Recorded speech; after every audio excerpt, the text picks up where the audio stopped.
One of the biggest complaints that I hear from executive directors is that they wear all the hats, that they do everything in their organization. And while the executive director role might encompass a whole bunch of things, and you might need to know a little bit about everything that happens in your organization, you shouldn't be wearing all of the hats. But then it kind of leaves you wondering, what is an executive director supposed to be doing? How should I spend my time? So today I want to break down the top 3 things that executive directors really should be doing, should be focusing their time on. All right, let's talk about it.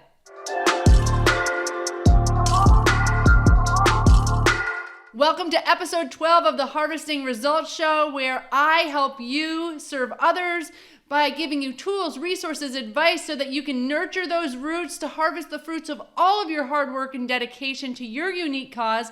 I'm Rebecca Britt, your host, and today we are talking about the top 3 things that executive directors should be doing with their time so that they can make sure that it matters, that they are focusing on the most essential things for their mission. If you haven't yet watched the episode on getting focused, I'll link that down below. After you watch this episode, you may want to go back and watch that one because it will help you implement what we talked about today. I also offer a free download, which is a Getting Focused worksheet to help you take inventory of your day and make sure that you can kind of weed out what is essential and what is not, what you can delegate.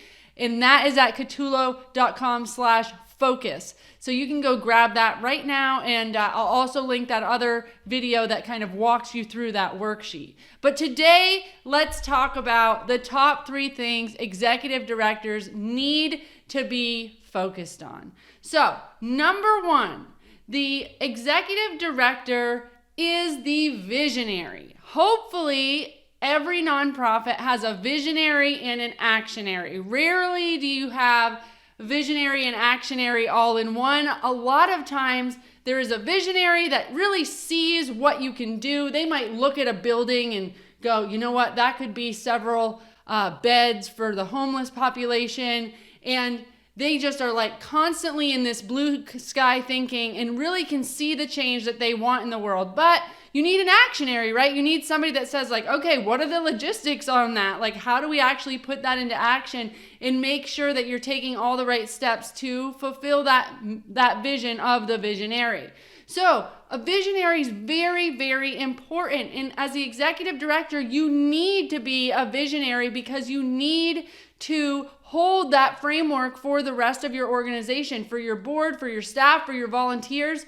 They should not be able to meet with you without you painting this vision, without you getting them excited and hyped up and bought into this magnetic vision place that you believe can happen through your hard work and dedication, right? All the work that you're asking everybody to do and support and come alongside, you need to be painting that vision like crazy. So make sure that you are spending time holding that framework. And what does that look like in practical matters? What does that look like in day-to-day? Well, that might be being the face of the organization, going out, speaking at different organizations or different events about your organization, letting people understand the problem, articulating the problem specifically in your community, specifically articulating the fact that your organization is the solution to that problem. So you're doing a lot of external outreach and painting this vision that other people may or may not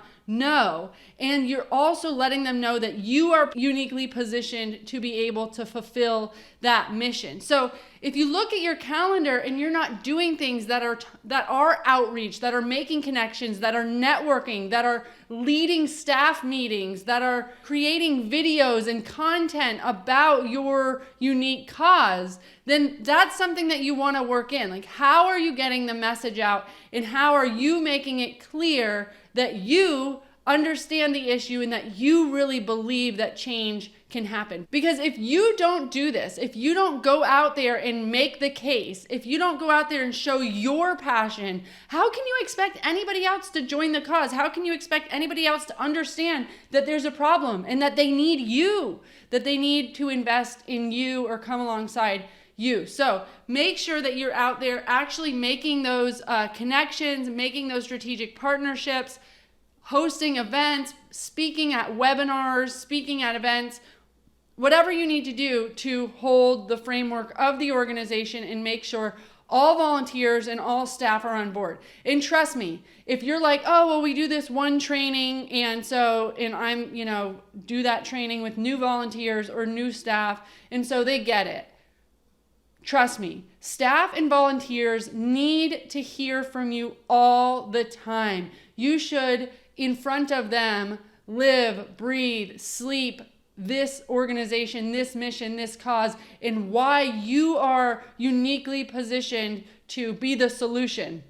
Right down to like the elements of your programs and why they're important and why they're unique. Because people don't know that stuff. And people won't just listen to one training and get it like you get it, okay? And just because you get it and it's like, second nature to you, they don't, okay? They need to hear it over and over and over again. Ideally, they get to a point where they have vision and they can articulate that out to the community and they can be ambassadors for your brand. So you just need to be leading by example and constantly talking about the vision and also looking forward and what's next for the org. If you find yourself in the weeds of doing daily operations like so many executive directors do, you need to pull yourself out and make sure that you are spending time.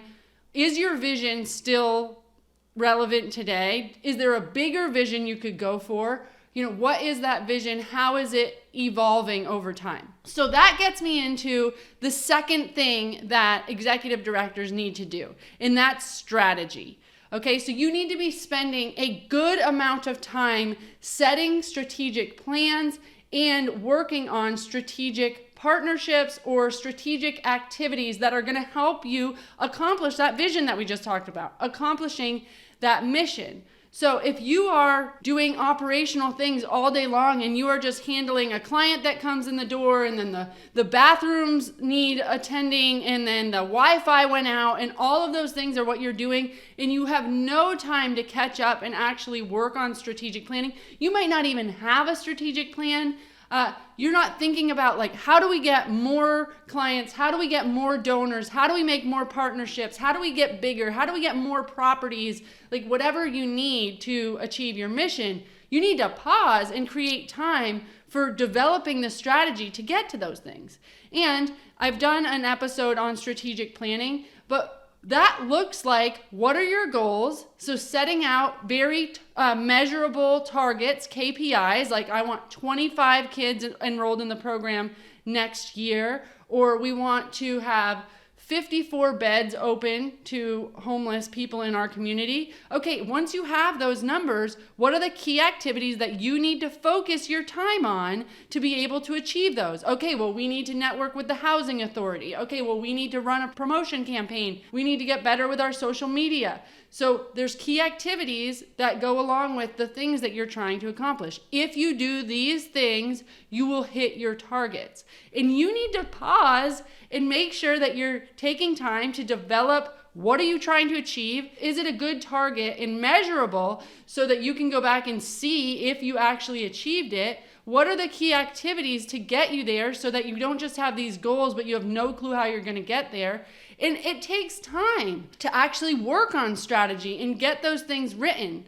And your team or your volunteers will thank you for it because not only do you have this lofty vision of like, this is where we're headed, you have this lofty vision of this is where we're headed and what we're going to do this year are these specific goals, and how we're going to do those goals are by these specific activities. And I'm the executive director, so I am trying to fill the gap that is in your head from the vision, fulfilling the vision, and what do we do today to make that happen. And that is your job. As an executive director, it's your job to break down all the small tasks. But what you don't want to do is get so in the weeds in the small tasks that are non-essential, that don't matter.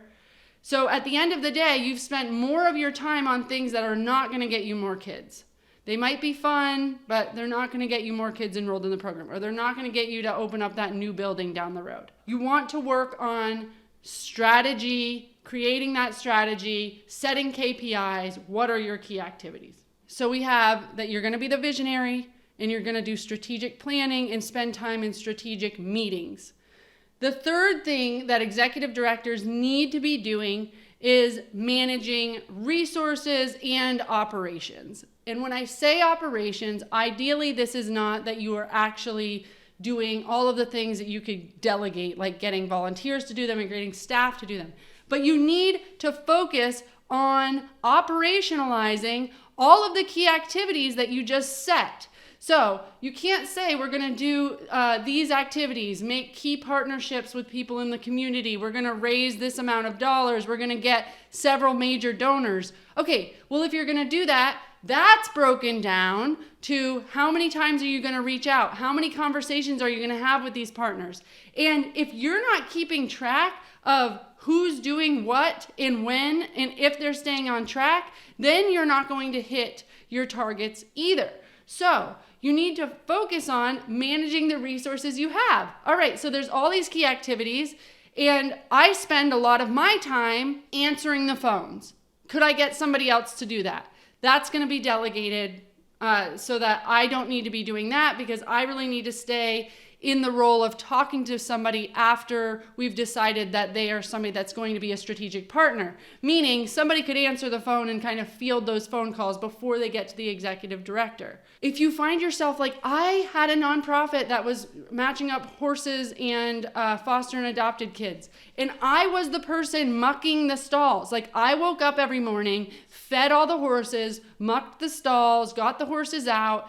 And when I stopped and stepped back, I started spending more of my time on advertising for volunteers to do AM and PM chores, advertising that you can spend time with horses and give back to your community. And then I spent time actually figuring out like a sign up genius, which is something online that you can have people sign up for different chores or different volunteer slots. So instead of just working every day to muck the stalls and do the horse chores, I spent time building out a volunteer platform, a promotion for volunteers, a system in which I can get volunteers to commit to doing that, training for those volunteers so they understood what our standard operating procedures were around the horses and the AM chores, training them, okay? So my role moved from having to muck stalls every day to training other people to muck stalls and managing the volunteers. And so that's what I want you to think about. What are all the things that you can do to get other people to do the things that you are not uniquely qualified to do? Anybody could do them, or someone else could do them, that they do not need your time. That's one way in which you manage resources. You're also going to manage staff. If you have staff or volunteers, you're going to spend time one-on-one with them, making sure that they understand your mission, that they're accomplishing the job that you want them to accomplish. So working with actually like HR, you're going to set expectations. You're going to develop onboarding and onboarding trainings. You want to hold people accountable. If people say that they're going to do something, you need to make sure that you hold them accountable to that, because accountability is so important. And one bad apple, one volunteer that never has to do anything and is never held accountable, or one staff member that's never held accountable, makes everybody that's doing their job feel like it's not valued. So you have to do that hard work of managing your staff, managing your resources, all those things that we said we were going to do. How are we going to get them done? Is it possible with our current capacity? Do we need to now recruit more volunteers? Do we need to recruit more staff? Do we need to raise funds for more staff? What do we need to do to get our KPIs accomplished? And if it is too much for your current capacity, then whittle that down and then make one of your KPIs or your key activities building your capacity, meaning getting more staff on board. And how are you going to do that? Maybe a whole year you are just going to dedicate yourself to building your volunteer base and building some staff so that you can accomplish more the next year. So that's what an executive director does. An executive director doesn't go, oh my gosh, we have no staff, so I'm going to go kill myself doing everything, and it's going to be unsustainable, and I'm never going to be able to work on standard operating procedures or training or making these strategic partnerships or going out and talking about my unique cause, because I am just head in the sand trying to get all of this stuff done and serve as many people as we can. No. Pause, stop, serve less people so that you can prioritize doing all of the other things, the strategic partnerships, making sure, yes, do you need to be doing services usually to get buy-in? Sure, but you can be serving 1 or 2 people and doing 1 or 2 cool things in the community and use those as your case studies while you are gaining partners, while you're gaining funding, and while you're gaining volunteers and staff. Growing, building more beds for homeless, more services for people. That is not always the metric for success. The metric for success can be that we're growing staff so that we can serve more people. Okay, so there's an interim where you need to get your foundation. You need to nurture your roots so that you can harvest the fruits of a huge organization that's doing huge work, okay? And the executive director is responsible for that. The executive director is the one that needs to do the pausing and the strategic work and the foundational work so that you can have staff, so that you can be sustainable, so that you can serve more people and really accomplish the mission. To recap, you want to be the visionary. You have to hold that framework. You have to be seeing the vision. You have to have that passion. And you need to constantly just be dripping with that vision so that everybody gets it. Okay? And because you're a visionary, it's fine, but you may not be an actionary, which means that you need more than ever to surround yourself with people that are actionaries. Tell them, I have this huge vision. I don't know how I'm going to get there. I need your help in execution. That's fine. Your board can help you with execution, staff, volunteers. Just understand that you're a visionary and you're going to need some actionaries around you. Then you're going to spend your time in strategic planning, in meetings, in strategic partnerships, doing things that are thinking about how are we getting our KPIs done, what key activities are we working toward so that we can make sure that we're accomplishing our goals and we're not just doing all of this work and not pausing to think, why are we doing this? What are we trying to achieve? And then you need to spend time managing your resources, making sure you're meeting with staff, making sure that you are understanding your capacity. How much more staff or volunteers do you need? How are you holding people accountable? How are you leading by example? How are you training that staff? How are you building a culture where people want to show up? That's on you. Those are the things that are on you as an executive director. So I talked about standard operating procedures, and another piece of this is measurement and evaluation. I definitely think that standard operating procedures are the responsibility of the executive director, and if you do not have standard operating procedures, which trust me, a lot of nonprofits, even big ones, don't have them. They know they should, but they don't have them. And these are just standard procedures that you have written out so that if somebody else were to come in and do your job, they could see all the steps that they're supposed to do and you don't lose quality. They're really good to have because if you need a volunteer or staff member to do something, if they follow your procedure, do it in the way that you intended. You don't lose any quality of services. So they're really important. And unfortunately, too many executive directors keep all of these, how they do things, in their head, and they don't have them out in a document for somebody else to be able to go through and do autonomously. So standard operating procedures are something that you definitely need to have for all of the critical things that you do. And then measurement and evaluation is really important because processes and procedure doesn't matter unless they are followed and unless they achieve the results that you want. So you need to be able to have systems and processes in place to evaluate, are your programs effective? Are they achieving what you said they were going to do? I mean, if you have a mission, then you're claiming something. You are claiming that you're doing something, that you're making a change, that you're adding a public good to this space. So you need to be backing that up with, how are we doing that? And how can we articulate our impact? And that's on you as an executive director. If you're into these things, like, okay, I hear you, I need to measure and evaluate my programs and also do internal measurement and evaluation of our processes and our team and our staff. And we need standard operating procedures If you're into those things, then make sure you hit subscribe and you tune in. Over the next couple weeks, I'm going to do an episode specifically on creating useful and easy standard operating procedures that are not overwhelming. And I'm also going to talk about some measurement and evaluation basics so that you can just make sure that you're starting to collect some of this data and learn from your current activities to see if you need to make changes or to see if you have true meaningful impact that you can report out to stakeholders and feel good about the claims that you're making. All right, if you want to, you can go watch that Getting Focused episode, and you can go grab your Getting Focused worksheet at catulo.com/focused. I hope this was helpful, and keep rocking it out. Keep doing your amazing service to this world. We need you.